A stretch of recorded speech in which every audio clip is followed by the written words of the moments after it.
Hello, good morning everyone. So, papasok tayo ngayon sa trabaho. So, shout out nga pala doon sa mga friends ko doon sa Suri Memorial Hospital.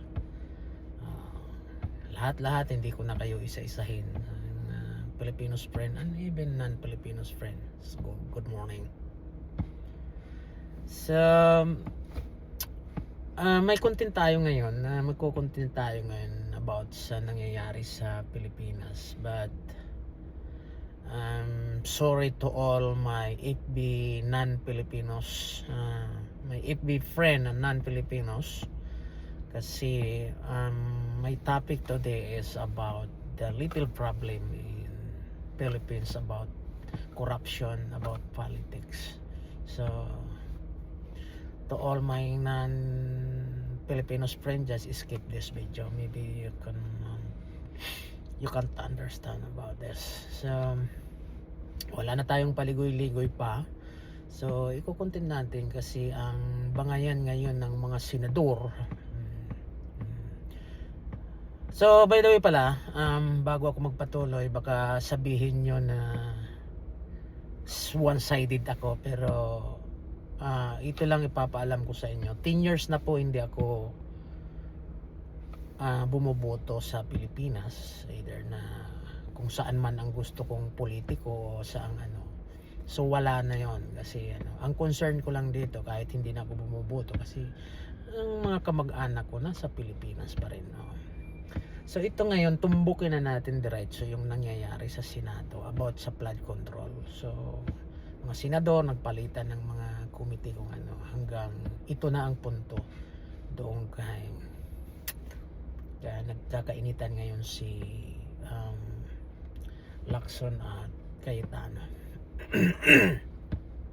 Kasi ang gusto ni Cayetano, imbestigahan lahat na problema sa flood control. So ngayon ang nangyari, parang napikon ito ngayon si Pinky na inimbestigahan ngayon ng Taguig, yung baluarte ni Cayetano, kasi parang ang nangyayari ngayon parang political yung parang yung babangayan sa politika, parang nagsisiraan sa madaling sabi.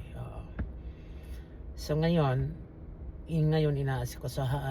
akusahan si Cayetano ni Lacson, kasi ang gusto naman ni Cayetano na imbestigahan, tutukan ng husto yung sa flood control, yung corruption.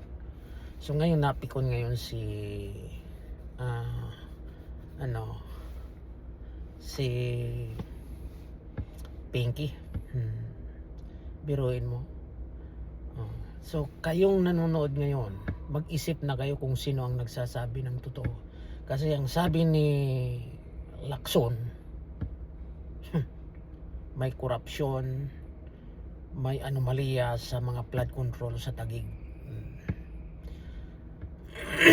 So ngayon ang hamon ngayon ni Cayetano, pumunta si Lacson sa Taguig at tingnan. At alam nyo kung anong sagot ni Lacson? Alam nyo kung anong sagot ni Lacson? Kalukuhan talaga. Hindi daw siya pupunta kasi baka malunod siya sa sa tubig doon sa Taguig. Tingnan mo yung kalukuhan na yan. Yan ang yung parang sagot na napikon at kabaklaan yun. So kung talagang may corruption na issue about sa flood control, dapat puntahan ni Lacson ang Taguig doon. Kasi pabor sa kanya yon, credit sa kanya yon kung mapatunayan niya na may corruption talaga sa Taguig. Pero ayaw niya puntahan. So isa lang ang ibig sabihin, politika ang motibo. So kaya kayo ngayon na nasa Pilipinas, mag-isip-isip na kayo kung sino talaga ang nagsasabi ng totoo. Pero ito lang ang masasabi ko, lahat na mga politiko na kumakapit doon sa mga malalaki ring politiko na alam nila ang pera na nakukuha nila ay galing sa korupsyon, isa lang ang masasabi ko sa iyo. Linta.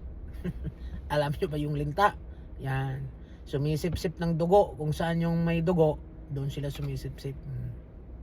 Pero hindi ko linalahat na politiko. Mayroon pa ring matitino, di ba? Lahat ng mga politiko na nakikinabang sa korupsyon ay linta yan. So, linta ang tawag dyan. So yun lang muna mga guys. Ito ang part ng content natin ngayon. So doon sa mga basher na maka Marcos o maka Duterte dyan o ano dyan, libre kayo mag-comment. Libre kayo kahit anong comment dito sa video ito. So bye bye mga politikong linta.